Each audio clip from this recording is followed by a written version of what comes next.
The best first car on the planet, it's not mine, because mine is condensated, moldy, and barely runs and doesn't demist. But today, we're going to find out what the most whippable car is by Gassy. Today I'm going to be talking about some cheap whippable cars that you should definitely pick up if you're looking for a new car. I'll talk about their reputation for being whippable and overall whippability. The Honda Fit is a monster on wheels. Okay, not really, but guys, this is definitely in the top 5 for most whippable cars. While being the price of a discount deal at Domino's, this car brings some solid performance to the table. The Honda Fit makes a very flaccid 130 horsepower, but it makes up for it by being very light and nimble. These bad boys come with a manual transmission. That does not look light and nimble. That looks like a fucking toaster on wheels. I mean, toasters are pretty light in comparison to like any car that's ever existed, but you know what I mean. 1.5 litre 4-cylinder engine makes 140 foot. It's not bad. Depends how much it weighs. Car brings some solid performance. That does not look small, bruh. To the table. The Honda Fit makes a very flaccid 130 horsepower, but it makes up for it by being very light and nimble. These bad boys come with a manual transmission or a CVT. The only real choice is manual, of course. With a slow-ass car and a sweet manual transmission, this thing will have you shifting fast and furious style, blowing through every gear like Trump to Clinton. Make fun of the Honda Fit all you want. It does look a little bit like a clown car and makes as much horsepower as my I tell you what's better than that. The new car I'm gonna get. This fucking bad boy. Look at this shit. Wait, let me get a better image. Fuck's sake. I want this car. Look at that. It's so cold. Look at, it's growing on me by the day. I actually love that shit. That looks like a disabled cat. I kind of see what you mean. Like a clown car and makes as much horsepower as my monthly paycheck. But guys, once this thing hits a track, it's unstoppable. This is no secret either. I guarantee if you head to your local track on an open track day, you'll probably see more Honda Fits than there are supercars. This car is so damn whippable. You gotta hear this. A team entered a 25-hour endurance race in 2011 with a 2010 Honda Fit B-Spec and ended up passing a Porsche 911 GT3 in wet conditions. They ended up finishing 15th overall out of 83. He beat a Corvette Z06. Well, yeah, but this is a long race, right? What type of race did he just say this was? 25 hours? Yeah, because it's just not going to consume any fuel, so it's never going to have to stop for fuel. You know what a peak car is? Original 19 Audi. I can't read. My dad used to have one of these. Or he didn't have like the juiced up version, but he had like this model of Audi, but just like not. It was like a really old Audi. He beat a Corvette Z06, a Porsche 911 Turbo, a Dodge Viper SRT10, and some GTRs in testing. The handling on these go-karts is super nimble and responsive due to the fuel tank and engine being mounted surprisingly low to the ground, creating a nice low center of gravity. The car's weight is evenly distributed too, which is super nice. The wheelbase is really short, which helps a lot too. Something I find weird about this car is that it low-key sounds really nice with an exhaust mod for some reason.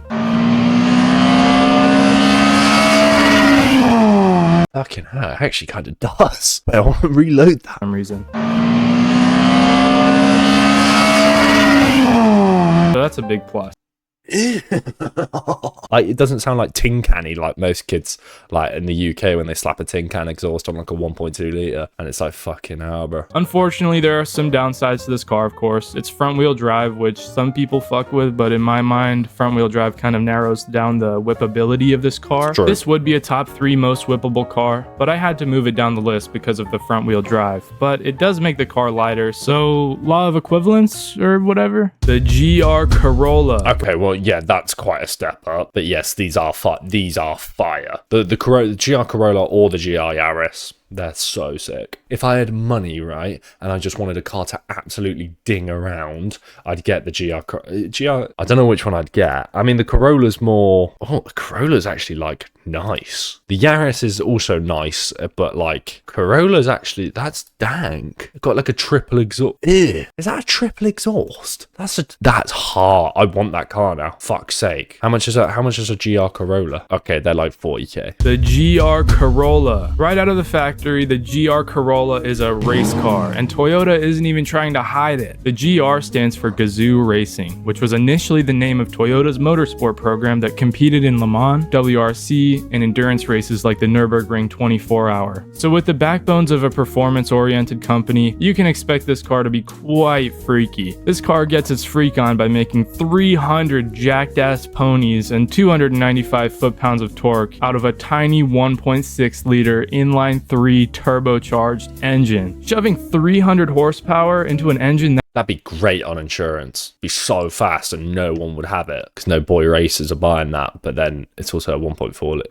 Fire, bro. liter inline-3 turbocharged engine. Shoving 300 horsepower into an engine that size probably took some crazy engineers. Believe it or not, 300 horsepower isn't even close to its limit. PowerTune Australia, a tuning company out of, you guessed it, Australia, tuned a GR Yaris, which has the same engine as the Corolla, to a wild 740 horsepower with, get this, stock internals. Other things had to be upgraded though, the turbo, head studs, and other little things, but if this is not a testament to how strong and badass these engines are, I don't know what is. Other than the little monster in the GR Corolla's engine bay, it has some more freak to leak. That 300 horsepower and 295 foot-pounds of torque that I mentioned earlier is put to the ground using a 6-speed manual transmission or an 8-speed direct automatic. Oh, I want this car. All right, chat, when I make it, right, if I don't buy, well, the next car is going to be a Civic, all right? We got to go up in steps. But if I don't get the Corolla or Yaris as the car after that, automatic transmission. The car is pulled forwards or backwards with Toyota's GR4 system all-wheel drive. And believe it or not, it's actually good. But you're probably asking me, Gassy, how do you know it's good? Toyota has 8 WRC titles under their greasy belts. While the drivetrains from their WRC cars are not the same as their production cars, you can trust Toyota knows how to make a good drivetrain. The specific all-wheel drive system that's in the GR Corolla can in fact get down. It has an adjustable 60-40, 50-50, 30-70 split, depending on how crazy you're feeling. With all of these parts put together, you're gonna have a very whippable Corolla. These cars whip amazingly on gravel, tarmac, snow, ice, you name it, it will whip it.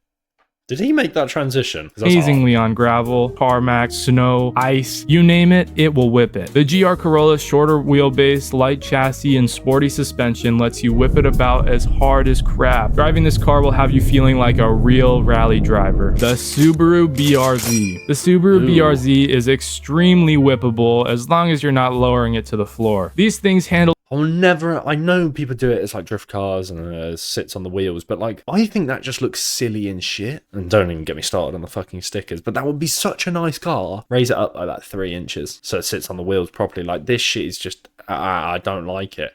It looks nice. You don't need to slam it down. Super low cars look dumb. Yeah, that's what I'm saying. As long as you're not lowering it to the floor. These things handle extremely well and they're pretty fun to drive. Being rear wheel drive with a manual transmission, this bad boy is a pretty good option. Stock, these cars make like 230 horsepower with their Subaru Boxer engines, which is then used perfectly by the short gearing of the manual transmission and real LSD. I'd say this is pretty close to the sweet spot as far as power goes. You can put the pedal on the floor and you won't die, but you'll also have enough power to have fun. The chassis and wheelbase are known for being very controllable. So much so that it's known as the modern day S chassis in the drifting community. The chassis and engine combo is also number one most whippable car, Kia Soul.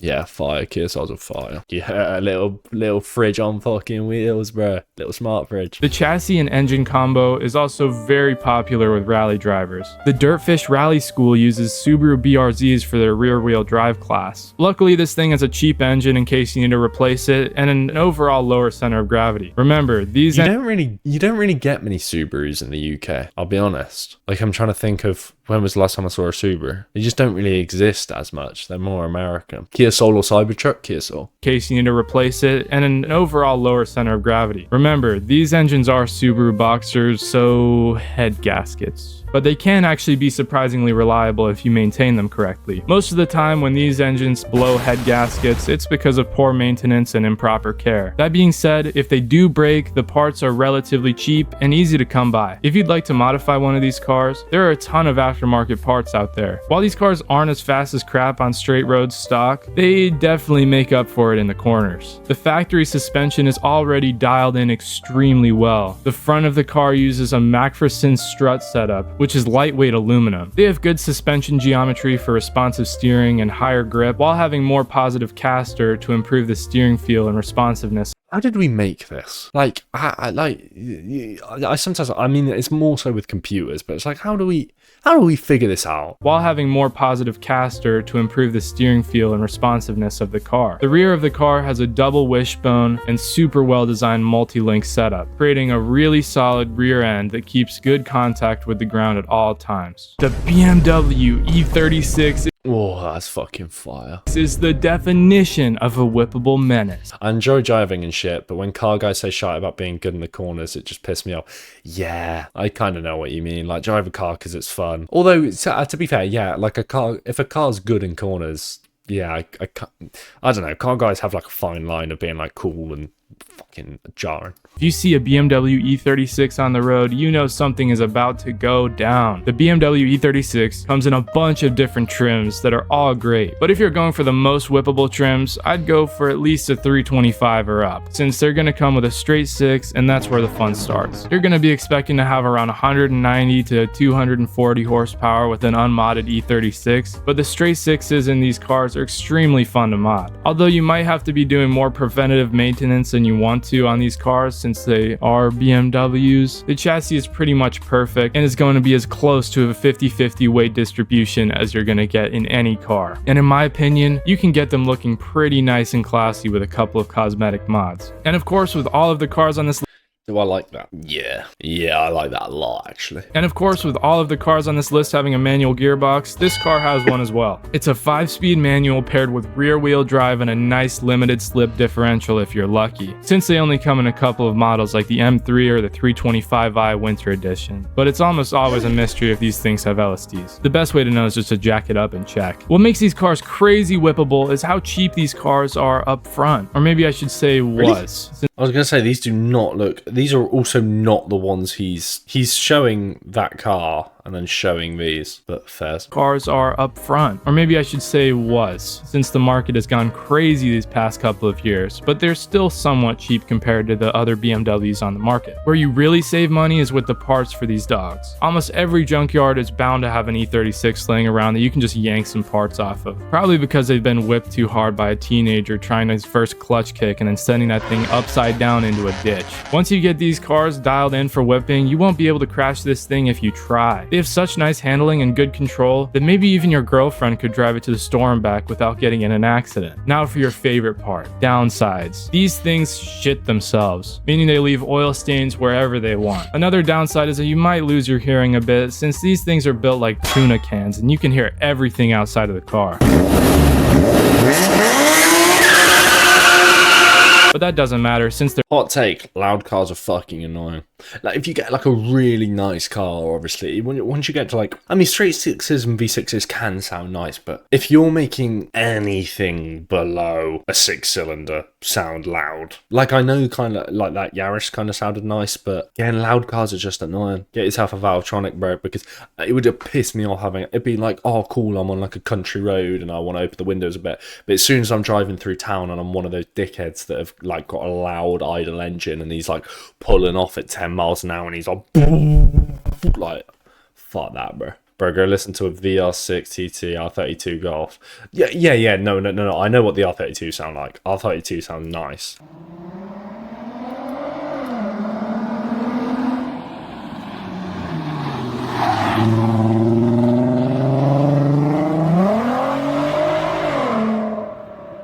Yeah, that does low-key sound fire. Oh, I remember getting in my car, right? I was at work once, and I'd left my keys, or just my car open or something, just with the guys at work, and they were sound, but then I just come back and I just hear this engine fucking screaming, and I'm like, fucking hell, what are they doing to one of these diggers? Because I used to work in groundworks.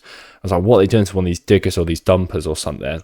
Come round, they're just all stood around my car, and one of them's just fucking redlining the shit. Bearing in mind, it's on 170,000 miles, it's a Golf. No idea if it had enough oil in it. And they're just redlining that shit, just for like a solid 10 seconds. And I'm just like, what the fuck are you doing? But that doesn't matter since they're built to party. You can rally them, slide them, race them, mod them, pretty much. Oh shit, it's that guy that we watched the other day. Can't remember what his name was. Rally them, slide them, race them, mod them, pretty much anything you can think of doing with this car, you can do with this car. And they have so much aftermarket support too. Get an E36, dude. The definition of a whippable car is literally the Miata. I was going to say Mazda, but yeah. Saying it's well, it is a Mazda. Yeah. What am I saying? What am I on about? the greatest of all time is an understatement. The saying slow car fast is the Miata. With the Miata turning out a very powerful and impressive 115 to 140 horsepower stock might make you think the Miata doesn't deserve the first place spot on this list. But I'm gonna have to disagree. This car weighs about as much as a homeless person's fully loaded shopping cart, making Miata so light and tight that you can carry hella speed through corners like no one's business. Driving a rear-wheel drive Miata with a manual transmission literally feels so good. It's like pretending a Glock is a bolt-action sniper rifle. Not to mention a chassis balance that gives the E36 a run for its money. These cars have too much steering angle. It's ridiculous. You can pop a U-turn within parking spaces, but you really don't need to use any of this awesome steering angle since... Bro, 100 to 145 horsepower to a ton is crazy. Oh yeah, 100%. What's the average like decent hatchback size car? I know it's not a hatchback, but like all these other cars are probably coming in at more like 1.4, aren't they? That's an extra 400 kilo for an extra, what are they pushing, 200 brake, 250 brake? Do the fucking maths. Like per 100 kilo, you could probably work it out. And it's like smaller, like the actual body's smaller, and it's, yeah. The cars turn with the pedals. It's crazy. It's so easy to get the perfect amount of slip angle with these cars that when you're taking any corner, your steering wheel is pretty much straight. Even if you're still learning the ropes of driving, this car will be there for you. They will forgive you for your mistakes that would otherwise leave you with a guardrail as a passenger. And with traits like these, you already know that the aftermarket support is ridiculous. I mean, try and find me an engine that hasn't been swapped into a Miata. That's why Miatas dominate everywhere. They take up like 40% of the track days in auto crosses. I mean, these cars are just so good on tracks. There are countless racing series with just Miatas. My auntie had a MX-5. Oh, I mean, she kept it in really nice condition. It was like bright red. I think it was like a 2013 or 2014, but I've always wanted to drive it. And I always thought, oh, when I get money, I'll buy it off her. And then she sold it like last year. Fucking fuming. And when you crash it, which you will, unless you're not whipping it hard enough, you can fix them for pocket change. The only real downsides of this car is that if you're over 6 feet tall, you might get decapitated like the giraffe in The Hangover, since your head is probably going to be sticking out of the top of this car. Overall, it's hard to find stuff to hate about this car other than it looking dumb as hell and a little bit fruity, but it won't matter since it's going to be hard to not look cool while whipping this car around every corner. Hard. That's a good video. I like videos like that. Gassy. WV. I can confirm the fit is whippable. I've probably done more off-roading in the fit than most truck owners. Yeah, fair. I mean, any car is whippable, bro. Like, it's how you can use the car, not the car itself. Like, my car would be whippable. It weighs about 1,350 kilo. It's got like 70 brake. But if I didn't care about the car, like, and I could just be like, all right, if I break it, I break it, bro. That shit's so fun. You just keep it in third gear fucking everywhere you go.